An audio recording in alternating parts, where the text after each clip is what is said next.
Assalamualaikum warahmatullahi wabarakatuh. Jumpa lagi dengan kita di Sakera, santai bersama Kementerian Agama Kabupaten Pamekasan. Telah hadir di hadapan saya ini Bapak Kepala Kantor kita, Bapak Haji Mawardi SAG MHI. Assalamualaikum Bapak. Waalaikumsalam warahmatullahi wabarakatuh. Gimana kabarnya hari ini Bapak? Alhamdulillah sehat walafiat. Mbak Ika gimana? Alhamdulillah saya juga Bapak. Begini Bapak, saat ini informasi tentang kuota haji itu lagi hot-hotnya Bapak ya, lagi viral gitu memang Bapak ya. Terus apa benar kuotanya itu 2 kali lipat dari tahun sebelumnya dan tidak ada pembatasan usia untuk saat ini Bapak? Ya. Assalamualaikum warahmatullahi wabarakatuh. Salam Sakera, ruang santai bersama Kementerian Agama Kabupaten Pamekasan.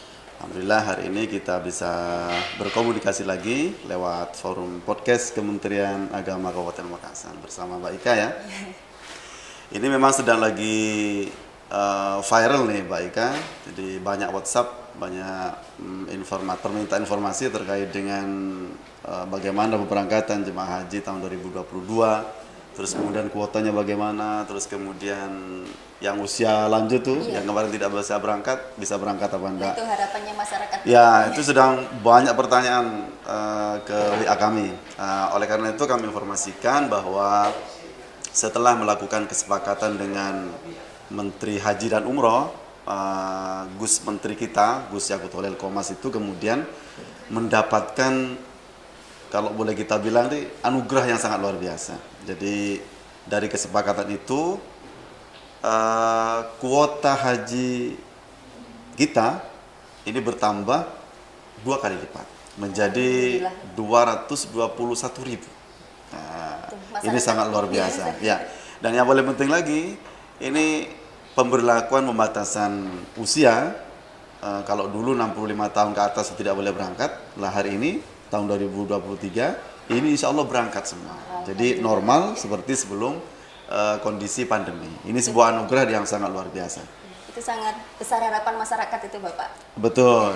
Dan kita apresiasi sekali kepada Gus Menteri kita ya, dengan ikhtiar yang sangat luar biasa semangatnya, sehingga kesepakatan itu bisa diperoleh dan diberikan oleh pemerintah Kerajaan Arab Saudi. Lebih tepatnya berapa Bapak kuotanya untuk Indonesia saat ini Bapak? Berdasarkan dari link resmi Kementerian Agama.go.id itu, pemerintah Republik Indonesia ini memperoleh kuota 221.000 jemaah haji yang bisa diberangkatkan ke Makkah untuk melaksanakan ibadah haji pada tahun 2022. Dan dari kuota ini dibagi menjadi 2.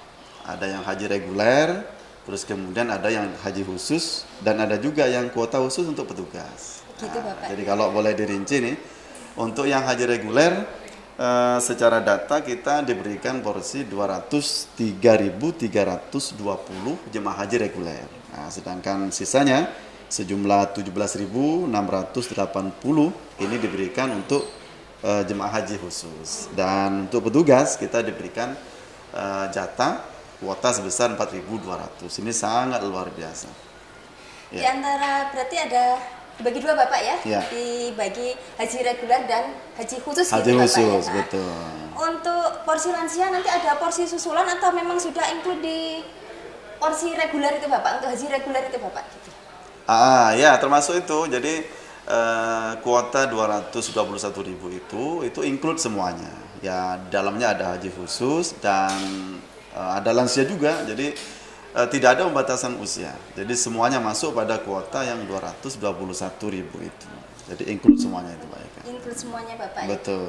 Itu kan Bapak, ini kan informasinya ini Bapak. Untuk yang usia 65 tahun ke atas kan diutamakan. Itu benar Bapak ya? Belum ada informasi resmi terkait dengan itu. Menunggu nanti teknis lanjutan dari Kementerian Agama Republik Indonesia. Yang jelas kita hanya berpatokan kepada kuota yang sudah diberikan itu. Nah, misalkan ada prioritas terhadap mereka yang sudah lansia di atas 65 tahun, ini nanti menunggu juknis lanjutan teknis pemberangkatan dari pemerintah Republik Indonesia, dalam hal ini Kementerian Agama Republik Indonesia. Jadi belum ada ketentuan khusus untuk yang lansia berangkat duluan kuotanya sekian, tidak ada itu. Masih Jadi belum biar ada. tidak ada simpang siur pemberitaan di masyarakat. Begitu. Terus ini kan Bapak ya, untuk pemberangkatan tahun kemarin kan wajib vaksin COVID-19 dan Betul. juga wajib untuk vaksin meningitis Bapak. Apakah tahun ini tetap diwajibkan atau tidak Bapak? Soalnya informasinya ini ada yang bilangnya tidak wajib dan sebagainya Bapak. Ya, kami sampaikan bahwa kondisi pandemi ini kan memang belum sepenuhnya tuntas dan sebagian negara memang belum mencabut ketentuan bebas pandemi. Mungkin termasuk Indonesia juga, termasuk Arab Saudi juga, termasuk beberapa negara lain, sehingga pertama memang kita harus menunggu ketentuan resmi dari Kementerian Agama Republik Indonesia terkait dengan kewajiban vaksin meningitis atau vaksin COVID-19. Tapi saya menduga bahwa vaksin ini sepertinya memang diwajibkan, apalagi khusus Kabupaten Pamekasan. Ini memang prosentase masyarakat yang melakukan vaksin sampai ke vaksin 3 ini sangat rendah sekali, sehingga melalui forum pemberangkatan jemaah haji ini untuk menaikkan prosentase vaksin sampai dosis 3 itu, ini potensi dilakukan, sehingga insya Allah ini tetap akan diwajibkan bagi seluruh jemaah haji yang akan berangkat menunaikan ibadah haji tahun 2023 ini. Sehingga saya sampaikan kepada seluruh masyarakat, khususnya Pamekasan, ini wajib hukumnya untuk melakukan vaksin sampai dosis 3. Nah, itu ini persiapan sebelum proses pemberangkatan itu. Harapannya kami nanti ketika menjelang pemberangkatan ini tidak disibukkan lagi oleh proses harus vaksin itu. Begitu mungkin baik. Jadi saya himbau ini pada masyarakat ya harus vaksin sampai dosis 3. Untuk Jawa Timur kuotanya sebenarnya berapa sih Bapak? Gitu. Nah, Ini sudah turun gitu Bapak, khususnya Kabupaten Pamekasan ini yang ditunggu-tunggu Bapak gitu. Ya, itu juga menjadi pertanyaan yang sering dipertanyakan oleh masyarakat khususnya Pamekasan. Ini Pamekasan dapat berapa kloter nih? Nah, terus kemudian termasuk juga ini berimbas kepada tambahan petugas kloternya. Ya. Jadi misalkan kalau kita dapat 1 kloter, ini sudah dipastikan petugas kloternya sekian. Dan misalkan dapat 2 kloter, ini bisa dipastikan dapat kuota sekian. Sehingga ini masyarakat yang ingin mendaftar menjadi petugas, ini antusiasme sangat luar biasa. Sehingga kami perkirakan untuk Pamekasan ini kira-kira kalau kebiasaan sebelum pandemi itu, ya kebiasaannya 2 kloter itu. Untuk kepastiannya kami tidak berani menyampaikan ini berapa jumlah pastinya. Tentu kami harus menunggu dari informasi resmi dari Kanwil Kementerian Agama Provinsi Jawa Timur setelah mendapatkan kuota resmi dari pemerintah dalam hal ini Kementerian Agama RI. Begitu mungkin. Jadi angka pastinya masih belum, Mbak Eka. Masih belum ada Bapak sabar. Atau mungkin Mbak Eka ini berangkat tahun ini mungkin kok. Masih belum ya? lama Bapak. Untuk kan informasinya saat ini Bapak ya, ini kan ada perekrutan untuk petugas haji Bapak. Ya. Berarti untuk jumlahnya masih menunggu Bapak ya, menunggu kuota tersebut Bapak ya. Ya. Jadi proses itu sudah dilakukan, proses rekrutmen petugas haji itu sudah dilakukan. Kita sudah sampaikan sejak tanggal 4 dan 5 kemarin, informasi itu sudah kita sampaikan kepada seluruh masyarakat, khususnya Pamekasan yang ingin ambil alih atau berpartisipasi dalam petugas haji, baik itu ketua kloter ataupun pembimbing ibadah haji ataupun non kloter. Lah ketentuan nanti misalkan berapa petugas haji yang berangkat dari Pamekasan ini masih menunggu resmi dari ketentuan Kanwil Kementerian Agama Provinsi Jawa Timur. Begitu, Mbak. Sebenarnya siapa sih Bapak yang bisa mendaftar gitu? Mungkin masyarakat ada yang pengen mendaftar gitu Ya. Bapak, siapa saja, terus kapan dimulai pendaftarannya, terus tutupnya kapan, terus syaratnya apa saja Ya. gitu Bapak mungkin. Jadi ada beberapa formasi di ketentuan rekrutmen petugas haji itu. Kalau secara global ini ada istilah non-kloter. Non-kloter ini atau BPIH Arab Saudi. Mereka yang non-kloter ini wajib pegawai Kementerian Agama Republik Indonesia. Jadi wajib pegawai negeri yang ini. Itu nanti tugasnya di Arab Saudi kira-kira hampir 3 bulanan lah begitu tuh. Ini wajib pegawai negeri, tidak boleh dari swasta. Terus kemudian yang kedua, ini ada petugas kloter. Petugas kloter yang mendampingi jemaah haji dari kabupaten. Dan ini juga wajib dari pegawai Kementerian Agama Republik Indonesia. Jadi PNS lah istilahnya itu. Jadi wajib PNS dan pegawai Kementerian Agama Republik Indonesia. Itu yang petugas kloter atau ketua kloter lah begitu. Terus kemudian yang ketiga ada formasi pembimbing ibadah haji. Jadi pembimbing istilahnya. Nah, di formasi ini masyarakat swasta ini bisa ambil alih, bisa berpartisipasi di sini.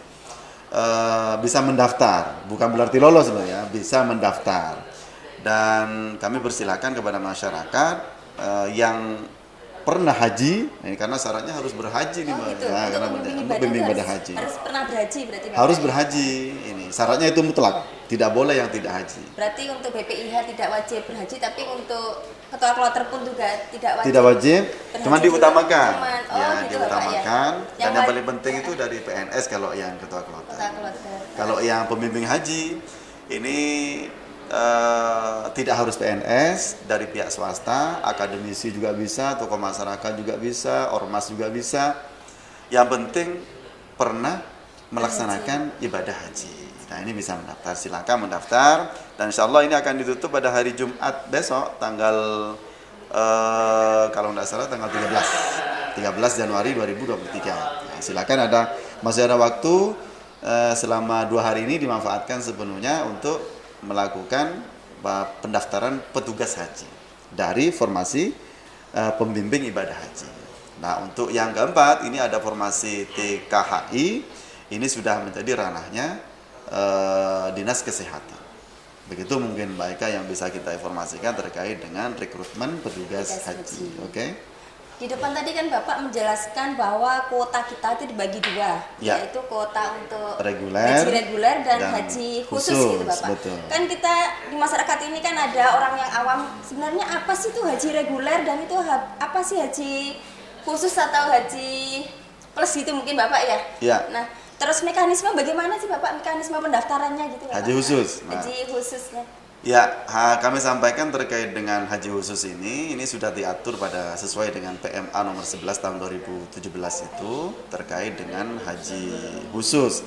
Nah, bagaimana mekanismenya? Sekilas kami sampaikan biar menggunakan bahasa saya biar masyarakat itu mudah memahami begitu ya. Jadi yang pertama, ini secara biaya haji khusus ini hampir 3 kali lipat dari biaya haji reguler. Tahun kemarin sebelum pandemi itu biayanya sekitar 4.000 US dollar. Ini menggunakan kurs dolar ini karena bukan rupiah berarti Bapak ya. Meskipun pendaftarannya nanti menggunakan kurs rupiah, tapi alokasinya itu berdasarkan kurs dolar. Jadi bisa dikira-kira oleh masyarakat berapa sih 4.000 US dollar itu. 15.000. Nah, kali 15.000 kira-kira dipersiapkan angka segitu. Dan tetap antri. Kemarin terhitung antriannya masih sampai 6 tahun. Jadi meskipun haji khusus ini tetap antri sampai 6 tahun baiknya. Tidak bisa langsung berangkat. Tidak bisa langsung berangkat. Nah, ini terus kemudian yang ketiga, bagaimana proses pendaftarannya? Jemaah nanti memilih dulu travel yang resmi terdaftar di Kementerian Agama Republik Indonesia. Jadi jangan sampai terkecoh ini. Ada nanti kami berikan daftar travel yang resmi terdaftar di Kementerian Agama Republik Indonesia. Jadi setelah memilih travel A, travel B, travel C begitu tuh, masyarakat kemudian menyetorkan dana senilai kalau dikeruskan itu 4.000 US dollar itu ke bank penerima setoran BPIH, ya kan? Ke bank penerima setoran sama seperti biasa reguler itu, tapi jumlahnya yang berbeda. Nah, kemudian setelah itu persyaratannya dilengkapi seperti KTP, terus kemudian KK, terus kemudian salah satu dari akte kelahiran, ijazah ataupun apa satunya itu Mbak Ika? Ijazah, surat nikah. Nah, setelah berkasnya lengkap, kemudian ke Kanwil untuk mendapatkan nomor polisi. Berarti bukan kabupaten Bapak ya? Nah, bukan. Kanwil ini Bapak bukan. ya? Nah, ini bedanya cuma di situ. Jadi biaya lebih tinggi. Terus kemudian memilih travel khusus yang resmi terdaftar di Kementerian Agama Republik Indonesia. terus kemudian biayanya senilai itu disetorkan ke bank penyetor, dapat rekening nih, terus kemudian ditambah KTP, KK, dan salah satu antara akte, ijazah, dan buku nikah, hadir ke Kanwil, Kementerian Agama Provinsi Jawa Timur, untuk mendapatkan nomor porsi. Nah, setelah mendapat nomor porsi, ini selesai sudah. Tinggal menunggu nanti di Siskohal itu terekam berapa tahun antrinya. Dan sudah, bismillah dari situ menunggu juga begitu. Terus untuk haji reguler Bapak, mungkin ini dari nonton ini pas ada yang tertarik Bapak untuk mendaftarkan haji, tapi uangnya tidak cukup untuk mendaftarkan haji khusus, maunya daftar reguler aja. Gimana sih Bapak mekanismenya kalau untuk haji reguler Bapak? Mungkin ada yang masih bingung ini Bapak. Ya, secara umum sama ya. Jadi persyaratannya itu kalau haji reguler, persyaratan umum tuh beragama Islam kan ya. Terus kemudian usianya minimal 12 tahun. Terus kemudian dia tidak pernah melaksanakan haji, atau sudah melaksanakan haji setelah 10 tahun baru boleh mendaftar lagi nih. Jadi misalkan Mbak Ika baru kemarin haji, tidak boleh daftar lagi, itu sudah terblokir ya. Terus kemudian persyaratan lainnya itu memiliki rekening tabungan senilai 25 juta. Masih 25 juta. Beda kan tadi itu? Kalau tadi 4.000 US dollar, yang haji khusus ini 25 juta. Terus kemudian dia bawa KTP, terus kemudian dia bawa KK, terus kemudian dia bawa antara salah satunya akte kelahiran, terus kemudian ijazah, terus kemudian buku nikah. Nah, ini bawa ini. Lah kemudian setelah ini lengkap, hadir ke Kementerian Agama Kabupaten Pamekasan atau kabupaten kota seluruh Indonesia untuk mendapatkan nomor porsi itu. Nah, sudah dapat nomor porsi, selesai. Dan salah satu ada terobosan baru dari Kementerian Agama Republik Indonesia nih. Jadi pendaftaran itu sekarang sudah bisa dilakukan secara online, baik kan? Oh gitu, berarti tidak usah datang ke kantor Kemenang berarti? Tidak usah. Jadi masyarakat sudah bisa mendownload aplikasi Haji Pintar itu. Nah, nanti bisa dipelajari di situ. Berkas yang saya sampaikan tadi itu, buku rekening yang berisi 25 juta itu, terus kemudian KK, KTP, terus kemudian akte kelahiran salah satunya itu kan. Nah, itu diupload berkasnya melalui aplikasi Haji Pintar itu. Nah, kemudian nanti didownload oleh kita layanan haji di Kementerian Agama Kabupaten Pamekasan khususnya. Nah, kemudian sudah kita berikan porsi dan kita sampaikan lagi secara online kepada yang bersangkutan. Nah, itu istimewanya itu. Nah, kadang kita juga kerepotan nih, bagaimana fotonya ini? Lah, fotonya bisa dilakukan swafoto, selfie istilahnya itu begini kan, selfie begini kan, sudah masyarakat sudah familiar dengan urusan begitu. Berarti Kementerian Agama sudah mulai ke era digital ini Allah, ya? Siap, sudah disiapkan. Nah, ini terus kita sosialisasikan kepada masyarakat bagaimana masyarakat itu bisa merasa terlayani dengan sebaik-baiknya. Dan kita Kementerian Agama Kabupaten Pamekasan khususnya ini siap untuk era digital. Mungkin dari penjelasannya Bapak Kepala ini itu yang panjang tadi itu, mungkin ada masyarakat masih bingung Bapak ini harus kemana mau nyari informasi ini Bapak. Mungkin Bapak bisa memberikan informasi ke mana mereka itu harus mencari informasi. Jadi informasi ini kita bisa sampaikan secara langsung melalui beberapa forum komunikasi haji. Terus kemudian bisa melalui media sosial juga kita. Jadi kita Kementerian Agama Kabupaten Pamekasan ini ada berapa layanan web yang bisa diakses. Termasuk ada Facebook juga, ada IG juga atas nama Kementerian Agama Pamekasan atau Kemenak Pamekasan. Bisa dilihat di IG-nya itu, termasuk juga melalui laman YouTube ini. Jadi bisa dilihat nanti di YouTube Kemenak Pamekasan. Jadi bisa diakses di sana. Masyarakat bisa memutar, tidak paham putar lagi. Dan jangan lupa kalau melihat YouTube-nya Kemenang itu like, subscribe, and share-nya itu. Nah, itu hari ini ya itu yang penting. Jadi untuk hari ini kita kalau biasa dulu tuh sedekah jariahnya itu melalui uang ya. Nah, hari ini era digital ini sedekah jariahnya melalui like, subscribe, and share itu. Nah, itu jangan lupa itu, penting. Itu baik kan, bisa diakses di situ. Boleh nggak datang ke Kemenak langsung Bapak gitu? Mau welcome sekali kita. Soalnya kan ada yang mungkin masih belum paham. Boleh. Pengennya ngobrol langsung dengan pihak Kemenak Pamekasan itu boleh Bapak? Boleh sekali, kita welcome. Kita siapkan dari jam 7.30 sampai jam kerja jam 16 sore, atau mungkin bisa melalui WhatsApp kita atau melalui media lain yang bisa diakses. Kita welcome kepada seluruh masyarakat yang ingin mengetahui informasi haji. Begitu Mbak Ika. Mungkin ada pesan untuk masyarakat Bapak tentang pemberangkatan haji tahun ini Bapak? Nah, ini yang penting. Perlu kami sampaikan kepada masyarakat, ini kuota haji sudah diberikan penuh sejumlah 221.000 itu, dan kami sampaikan kepada masyarakat tidak usah gelisah dengan antrian, meskipun itu bilangannya puluhan tahun. Karena apa? Ada fenomena yang baru-baru ini ada beberapa masyarakat yang sudah mendaftar kemudian dicabut porsinya itu untuk beralih ke umroh. Ini saya sampaikan loh ya. Saya sampaikan bahwa berapa kali pun masyarakat melaksanakan umroh tidak bisa menggagalkan kewajiban melaksanakan rukun ibadah haji. Nah, ini penting. Tetap ditagih besok. Ditanyakan sama malaikat ini, sudah haji apa belum?